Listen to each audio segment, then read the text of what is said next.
ایک عورت عمران کی بیوی نے اللہ سے نظر مانی، اے میرے رب، جو بچہ میرے پیٹ میں ہے میں اسے تیری خدمت کے لیے وقف کرتی ہوں، قبول فرما لے۔ جب اس نے بچی کو جنم دیا تو بولی، اے رب، میں نے تو بیٹی کو جنم دیا ہے۔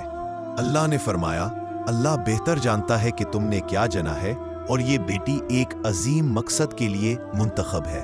پھر حضرت مریم کو حضرت زکریا کی نگرانی میں رکھا گیا۔ جب زکریا علیہ السلام ان کے حجرے میں آتے تو دیکھتے کہ وہاں بے موسم پھل موجود ہیں۔ انہوں نے پوچھا، مریم، یہ تمہارے پاس کہاں سے آتا ہے؟ مریم نے جواب دیا، یہ اللہ کی طرف سے ہے، اللہ جسے چاہے بے حساب رزق دیتا ہے۔ یہ منظر دیکھ کر زکریا علیہ السلام کے دل میں ایمان کی لہر دوڑ گئی اور انہوں نے وہیں کھڑے ہو کر دعا مانگی، اے میرے رب، مجھے بھی ایک نیک بیٹا عطا کر دے۔ اللہ نے ان کی دعا قبول کی اور فرشتے نے بشارت دی، اے زکریا، ہم تمہیں ایک بیٹے یحییٰ کی خوشخبری دیتے ہیں جو اللہ کے فرمان کو سچ ماننے والا، سردار، پاکیزہ اور نبی ہوگا۔